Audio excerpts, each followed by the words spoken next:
but I always had confidence. And that was one thing that my best friend always told me. She was like, even at your heaviest, like, when you entered a room, your presence was felt and it was there, and you would get attention because you were confident. Hi, and welcome back to my YouTube channel. My name is Jessica Rich, and on this channel, we talk about all things that help you become a better version of yourself. Whether that's mentally, physically, emotionally, or spiritually, we talk about it on this channel. After being on my own healing and self-love journey, there's so many conversations that I realized that I wish I would have had growing up, whether that's as a child, a teenager, a young adult in my 20s, or even my early 30s. There's just so many conversations that I didn't have with family, friends, my parents, my siblings. And this YouTube channel is an opportunity for us to have those conversations and really, really help you tap into some things to help you become a better version of yourself, as well as help me tap into those things as well. So on today's video, we're going to talk about self-confidence and what that looks like. And, my sister and I were talking about how we were raised. So when my parents divorced, my sister and I went to move in with my aunt and my older cousin when my parents divorced. So it was 5 women in one house. And the one thing we really thought about when we were just listening to some of like the colorism conversations that were going on based on like some of the reality TV shows, we don't feel like we ever experienced that in our family. And my youngest brother, who is of lighter skin, and he has what individuals would consider the pretty eyes. And then throughout our family, we have, individuals who are of lighter skin, fairer skin, and we never like really felt like we experienced colorism in our family. And that's because my mom and my aunt would always tell us how beautiful we were, how cute we were, and that really helped build our confidence up at a very young age. And when we thought about that, it was like, yeah, we did. Like every chance they could get, if we were heading to church, if we were heading to choir rehearsal, maybe we're getting ready for school, just any opportunity they had, they would tell us. And it's interesting when I go home now, my aunt, when I would go visit her, she would do the same thing. Like, hey, cutie, you look cute, you look beautiful. And those things really, really make a difference when you have children, young girls. I think it's also important for us to build that confidence up in our young boys. But, as a young girl, I remember like them telling me that. And when I look back on photos, I'm like, all right, I was struggling. Woo, thank God for growth in the present. But, back then you couldn't tell me any differently. And it really came from the confidence. I was even, I had gotten up to almost 260 pounds. I had always struggled with weight. And, in college, well, my senior year of high school, my grandmother passed away and I gained 50 pounds very quickly. And then going off to college and trying to get some of that off, right? You already get the freshman 15. And then it was a yo-yo. And then I just kind of let myself go and I just continued to gain weight.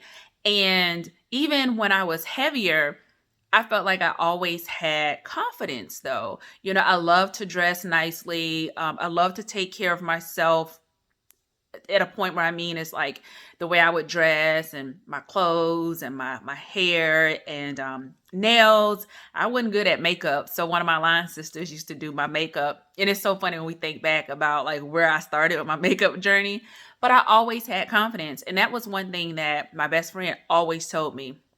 She was like, even at your heaviest, like, when you entered a room, your presence was felt and it was there, and you would get attention because you were confident. And when I say attention, it wasn't attention seeking, but it was clear that I was confident. And when I think back about, when I was heavier, I never felt like, oh, I'm a certain size that I shouldn't go out.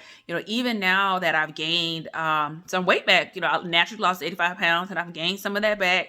And I remember my trainer was like, well, are you at a place where like you don't really go out because you gain weight? And I'm like, no, I haven't even thought about that. You know what I mean? If I'm not going out, it's because I don't have capacity. I'm just not in the mood. But I've never thought about like, oh, I'm ashamed of where I am, so I'm not going to go out. And that really comes from the confidence that was built in me at a very young age. And I'm not going to say like I have never looked at my body or at myself in like saw the imperfections and pointed it out. I think we all do that. But I do truly believe it's the foundation of how we were raised that really, really helped us be confident in who we are. And I say us because I feel very confident. My sister also, she's beautiful. Like, have I shared videos or pictures? I know we went to Italy together last year, and I had at least one or two videos with her in some of those shots. My sister's absolutely beautiful. Like, I know she's beautiful, and I believe she knows that she's beautiful and have that confidence as well. And it comes just based on that foundation. But how do you continue to build that, right? When I went off to college, I no longer had my aunt and my mom there with me to remind me. I would go home, and like I said, I'm an adult now, I'm 36, and it's 20 plus years later, and they still tell me that I'm beautiful and things like that. But how do you carry that confidence or continue to remind yourself of, how beautiful you are, how worthy you are? I keep hitting my hand on this something. How beautiful you are, how worthy you are, and not seeking that validation for someone else or not needing someone else to tell you that. And a lot of it comes from doing the self-work. And that self-work is one, like loving who you are and where you are, because we're on all different journeys of life.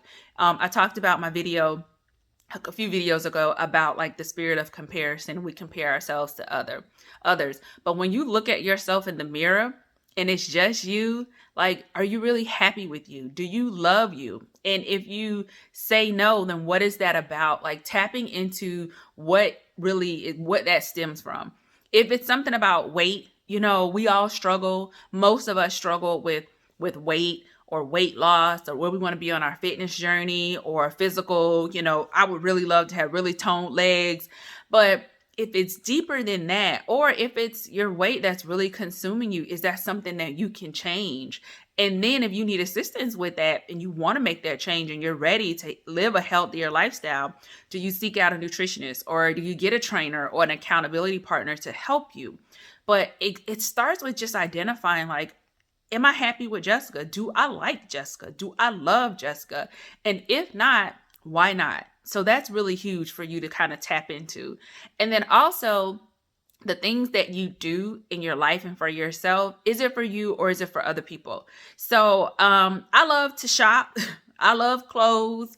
I love handbags. Those are things that I love and I've always loved. But if there's something that you're doing, like if your clothes that you buy, the shoes that you purchase, you wear, and whatever it is that you're putting on, is it for you? Are those things that you like? Or are you seeking validation from others? That includes like makeup, lashes, hair. Are you doing things because it makes you truly feel good, or are you trying to keep up with other people? Because that could be a sign that you're not truly happy with yourself, but you're trying to mask it. Like you're faking that you are truly happy and you're confident. And you know what? Sometimes that can be very, very evident if you are doing that. And sometimes people can't pick up on it. But you need to be in tune with yourself and identify, like, everything that I do, the money that I spend to invest in myself, is it for me or is it for other people? And if it's for other people, then that's definitely an opportunity for you to tap into and to figure out the why. It could be from the way you were raised as a child, siblings, friends, whatever it is. But like, you really have to tap into that, because if you love yourself enough, okay? So if you love yourself and you have the confidence, I can wear something from Target. I can wear something from Walmart, Old Navy. I love some Old Navy ankle pants, especially for work. I don't have to spend a lot of money, right? I like nice things. I like designer things. I don't have to purchase it. I feel like I'm confident enough that I can put something together, at a very discounted price or from TJ Maxx and still look just as good. And if you are feeling like you are purchasing clothes and you're spending all this money because you're trying to come off a certain way, you really have to tap into the why.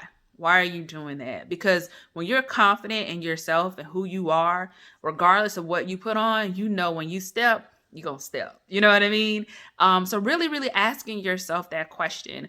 And then also, like, are there people in your life that are chipping away at your confidence and tearing you down? And I think that is so important. even someone that you're dating. I've had situations where I've, realized that some of the guys that I've dated were like not as confident in themselves. So because they lack confidence, because they're insecure, they may do things, and I say intentionally or intentionally or intentionally doing it to like try to chip away at my confidence and make you feel like you are not worthy, or that you can't do better, or that what you're doing is too much. And they may not come out and specifically say it, but how does it make you feel? Does it make you question yourself? Does it make you, not feel comfortable being in the skin that you're in? Does it make you not feel beautiful? Those are things that you have to pick up on when you are dealing with a romantic partner. And if it makes you feel that way, and that is a red flag to step away. In my situations, when I kind of realized it, I'm like, okay, now I got to kind of tap into, are there other things and other areas that they're doing, trying to figure out like the scenarios, and like, okay, yeah, this is happening. I don't know if it's, they're intentionally doing it. Intentional. Was I saying intentional earlier? Should have been intentional. Are they intentionally doing it or unintentionally doing it? I think I made up a word. But like really identifying that those situations where it occurred, how it made you feel, and then if it was really affecting your confidence, because that is something that you can control. And you know how you can control it? By removing those type of people in your life, whether that's a romantic partner, if you have friends, you can have people around you who are just naturally jealous and envious. And are they like chipping away at your confidence by making certain comments that make you kind of question yourself, or feel down, or not feel like you're worthy or beautiful, whatever it may be? But you have to check the people who are around you and really, really cut those people out of your life if they're having that type of impact on you. Also, like really, really focus on your healing journey. One thing I've learned over the last few years through my self-love and healing journey is like how to love me, how to be okay with being comfortable with just Jessica and not needing anyone else around. Sometimes we feel like we need all these people around for validation or for comfort, or we don't like being alone. But I really learned like it's okay to be with me and by myself. I have this couch that I have been wanting just to lay there, okay, and look crazy and watch movies, and I haven't done that. But I don't have a problem with being with Jessica and being by myself. It helps me stay connected to myself and give myself an opportunity to relax, rest, recharge, speak affirmations into myself, and just remind myself like the opportunities of celebrations and accomplishments. And I don't mean like just professionally. It can be small things that I can acknowledge when I'm by myself. And when you're always around a group of people, or you're always like keeping busy where you're not one with yourself, or you don't have that stillness, you focus on all these other things. You're around all these other things. You see the social media reels and people living this certain lifestyle, and you could start comparing yourself. But be okay with being alone with yourself. And then during those times, like really, really pouring into yourself. And that comes into daily affirmations. There's some YouTube daily affirmations, and I've thought about actually, creating one and recording it. Let me know in the comments if that's something that y'all would be interested in. But like speaking life into yourself is so important. It is so important. It's the power of words, right? There is power in the words that we say, even to ourselves. When you wake up in the morning, what are you feeding yourself? Positivity. Are you getting online and online as far as these social media platforms and pumping negativity in yourself? Or are you feeding things into your mind where it will chip away at your confidence as well? Because you could get into that spirit of comparison. But take an opportunity in the mornings, even if it's like 5 or 10 words that you have that you want to pour into yourself. I am enough. I am beautiful. I'm going to give myself grace today. I am perfectly imperfect. You know what I mean? Like those are certain things that you can just speak into your life, or you have a certain situation. I am committed to my weight loss journey. I am going to, walk today to reach towards my fitness goals because I know that this is a journey. Whatever it is, know that you can pour that into yourself without someone else telling you. And if you need some guided affirmations, there are some on YouTube, and you find one that you enjoy and that it speaks to your situation, or you can write down affirmations, maybe even record your own voice saying, you write it down and then you record your voice, and then in the morning you just play it over and over, or throughout the day when you question yourself. But that may really, really help. But having confidence, we have some control over that. And I say some control because I know there are certain situations that people may be in where they may be around toxic individuals who are chipping away from their confidence. That could be family, where you're not in a position to get away based on whatever your season is. But it starts with us. I had a great foundation. I'm sure some of you had a foundation. It may have not been your mother or your aunt. It could have been a friend. It could have been your grandmother, your grandfather, your dad. It could have been a sibling. But you had some type of foundation, or you did not have a foundation.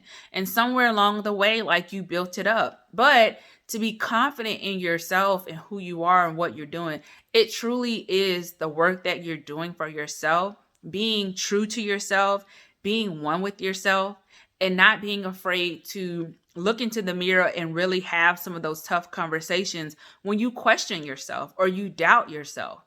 You are fearfully and wonderfully made, and you are here for a reason. Whatever season you are in, know that it was planned and it's the season that you're supposed to be in. But you got to believe in yourself, because I like to say, can't nobody do Jessica like Jessica. I can't expect anybody to take care of me like I can take care of me. I can be confident in myself and without being arrogant or, coming in with this ego. But I walk in confidence because I know who I am. I believe in myself and I pour into myself. And I have those moments where I question myself. Again, I'm on this weight loss journey. I look in the mirror and like, can we wake up and be where we want to be? Come on, just a snap. But, when you really think about it, I'm like, you know what? I'm going to give myself grace. I didn't get here overnight, and it is a process and a journey. So I hope that this encouraged and inspired someone. I was just thinking like, confidence is so important. And as I think about even the fact that I cut all my hair off, which was a huge step for me, I have not worn my natural hair in probably like 10 years. And then not only do I not wear my natural hair, I don't have any hair. I'm wearing a brush cut. And it comes with confidence, but like, I have learned to embrace it and walk in it. And I love it, even though it's so different and it's uncomfortable when I first cut it, but I never missed a beat. Like, I have not worn my wigs, and that comes from that foundation that I built in myself over the years. And I know that you can do it too. So I appreciate you watching my YouTube channel. If you have any tips or advice, I want to share your story about having confidence or where it stemmed from, or if you are on a journey to build up your self-confidence, share that in the comments. And then also, I'm a life coach. And some of the things that I talk about with my clients is self-love, self-care, self-worth. So if you need assistance or accountability partner or someone to help you tap into like really building up that confidence, then drop down. Well, go to my about section and you'll see the link tree and schedule a session with me. Right now, the sessions are 50% off for the month of March, and we can work together to get you where you want to be. So thank you for watching my YouTube channel. I hope you have a good day.